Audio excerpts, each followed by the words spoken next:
Many of these rock songs were once misunderstood or even criticized, yet they went on to conquer the world, selling millions of copies and becoming timeless anthems that still echo through generations. Behind every riff and every lyric lies a story of passion, rebellion, and genius. Stories that shape the sound of an era and define what rock truly means. Today, we'll uncover the 10 best-selling songs in the history of rock, explore the secrets behind their unstoppable success, and reveal why one of them continues to generate millions every single year. Let's begin. Number 10. Africa. Toto. It was supposed to be just another studio jam. One late night, keyboardist David Paich was playing with a Yamaha CS80, lost in its swirling synth tones, when memories of an old documentary about Africa surfaced in his mind. I hear the drums echoing tonight, and she hears only whispers. He began sketching a melody, simple, mysterious, almost spiritual. Drummer Jeff Porcaro added a beat that felt both tribal and mechanical, something that pulsed like distant thunder. The band laughed. It didn't sound like rock, not even close. "If this becomes a hit," joked guitarist Steve Lukather, "I'll walk naked through Hollywood." It's gonna take a lot to drag me away from you. But the world heard something else. When Africa was released in 1982, its rhythm carried a quiet magic, a feeling of longing for places we've never been. Slowly, it spread like a secret whispered from one generation to another. The wild dogs cry out in the night as they grow restless, longing for some sun. Today, with over 15 million copies sold and a diamond certification in 2024, Africa stands as one of rock's most unexpected triumphs. Born from curiosity, shaped by chance, and loved by millions, it's proof that sometimes the songs written without intention become eternal. Number 9. Livin' on a Prayer. Bon Jovi. By 1986, Bon Jovi wanted more than radio success. They wanted an anthem that could lift people's spirits. Together with Richie Sambora and songwriter Desmond Child, John Bon Jovi created the story of Tommy and Gina, two dreamers holding on through tough times. Tommy used to work on the docks. The song's magic came from Sambora's talk-box guitar, giving it that mechanical yet human cry that made every riff unforgettable. Released as the second single from Slippery When Wet, it exploded on both rock and pop charts. The music video, with John hanging from a harness over an empty stage, became an MTV classic, symbolizing the band's unstoppable energy. She says we gotta hold on to what we've got. Livin' on a Prayer reached number 1 on the Billboard Hot 100, sold over 6 million copies, and was certified diamond in 2024. But its real power lives in its chorus, a cry of survival and hope. Every time a crowd shouts, "Whoa, we're halfway there," it's not just nostalgia. It's a reminder that rock and the human spirit never give up. Number 8. Wind of Change. Scorpions.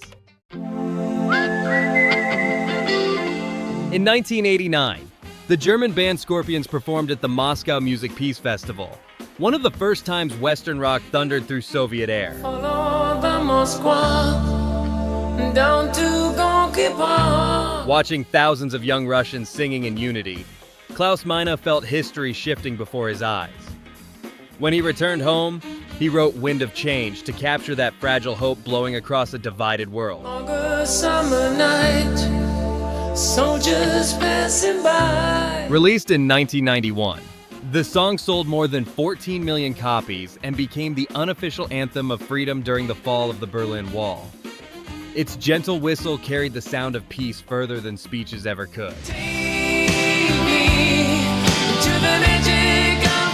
Years later, a rumor spread that it had been secretly written by the CIA to help end communism, a myth the band laughs off today. But the truth is even stronger. Wind of Change didn't need politics to change the world. It only needed a melody that spoke to the human heart, and that wind is still blowing. Number 7, Back in Black, AC/DC. When tragedy struck in 1980 with the death of Bon Scott, AC/DC stood at a crossroads. Most bands would have fallen apart, but not this one. The Young brothers picked up their guitars, determined to turn grief into fire.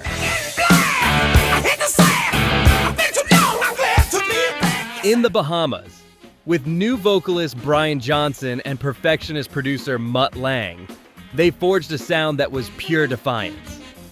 Out of endless rehearsals came a riff built on just 3 chords, brutal, direct, unforgettable.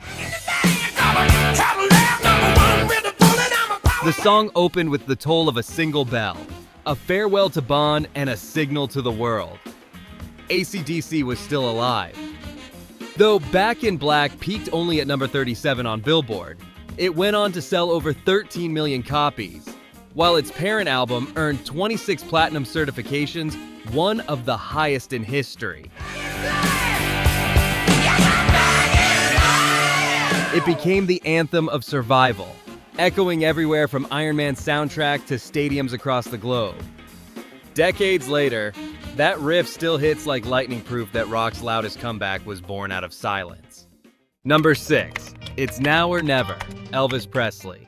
It's now or never. When Elvis Presley returned from his military service in Germany, the king of rock was no longer the rebellious kid who had shaken the world. He wanted something new, something timeless.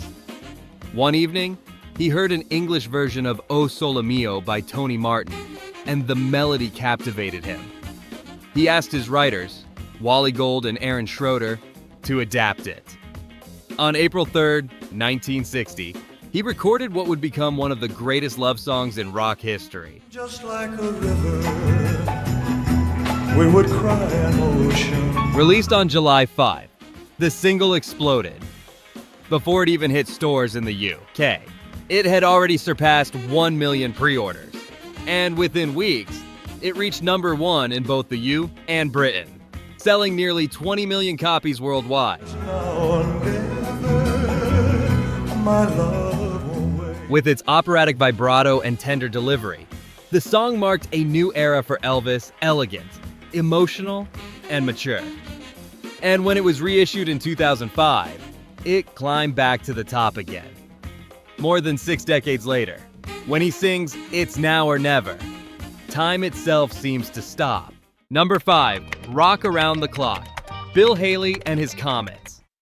1, 2, 3 o'clock, 4 o'clock, rock. It was recorded on April 12, 1954. Inside the Pythian Temple studio in New York, a song no one expected to change music forever. When Bill Haley and his Comets first released it, the single went almost unnoticed. Right, so join me home. We'll have some fun when the clock strikes 1. But a year later, fate intervened. The song was featured in the film Blackboard Jungle, blasting through theaters as teenagers jumped from their seats. Overnight, rock and roll had a face, a rhythm, and a rebellion. 9, ring 5, 6, and 7. We'll be right in 7. Built on the classic 12-bar blues structure and driven by Danny Cedrone's fiery guitar solo, Rock Around the Clock became an unstoppable force. It topped both the UK and UK charts, sold more than 25 million copies, and became the best-selling vinyl single ever by a group. Around the clock tonight, we're gonna rock, rock, rock till broad daylight. In 2018, the Library of Congress preserved it as a piece of American history. What began as a simple dance tune became the spark that ignited a revolution, the moment rock and roll truly began to clock in. Number 4, We Are the World, USA for Africa. There comes a time when we heed a certain call. One night was all it took. Lionel Richie and Michael Jackson locked themselves in a room and wrote a song meant to unite the planet. Days later, producer Quincy Jones gathered 45 of the world's biggest stars, Bruce Springsteen, Bob Dylan, Stevie Wonder, Ray Charles, and taped a sign on the studio door, "Leave your ego outside." must come together as one. It was the night after the American Music Awards, and inside that room, history happened. Voices that once ruled stadiums now blended into one single cry for help. We Are the World sold more than 20 million copies, raised over $60 million to fight hunger in Africa, and reached number 1 in dozens of countries.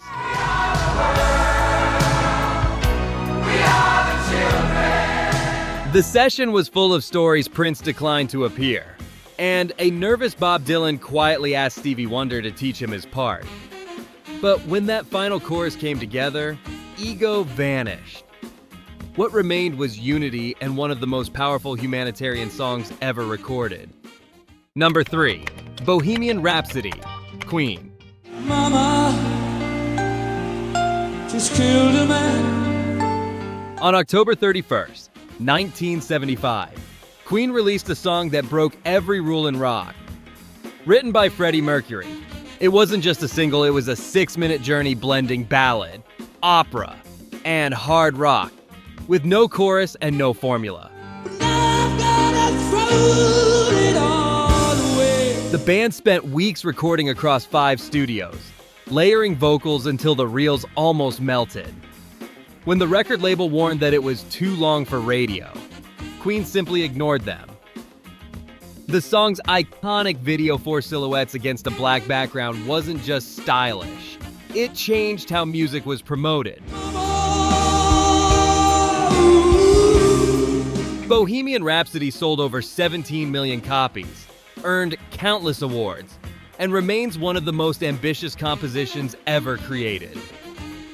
It found new life in Wayne's World, 1992, and again with the 2018 biopic Bohemian Rhapsody, becoming the most streamed song of the 20th century.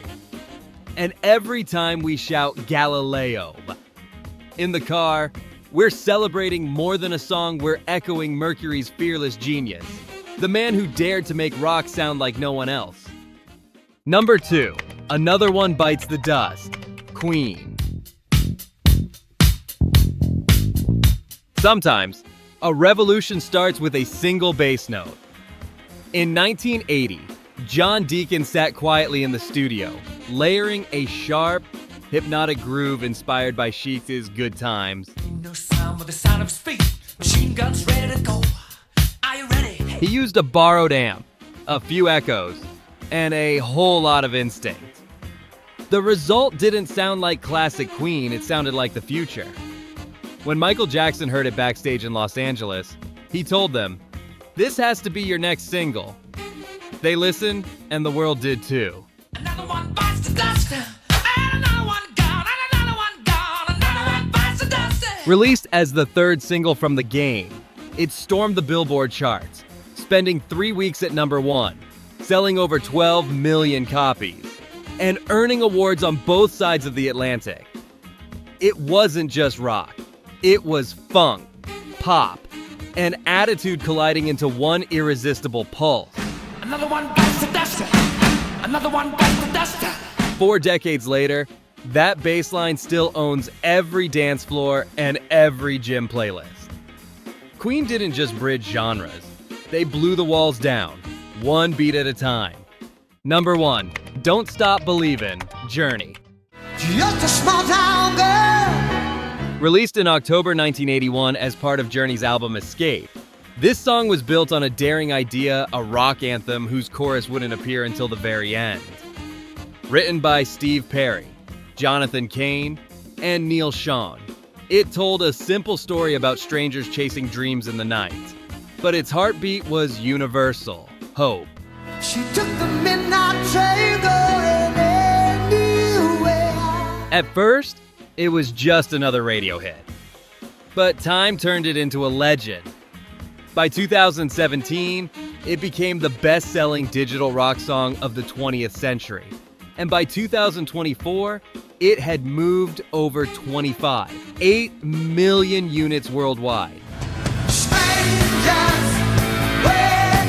Its true rebirth came decades later, first with The Sopranos' unforgettable final scene in 2007, then with Glee in 2009, where new generations discovered it all over again. In 2022, it was added to the National Recording Registry for its cultural impact. Today, from stadiums to weddings to late-night karaoke bars, every voice joins that final chorus not just singing words, but believing them. Don't stop believin'.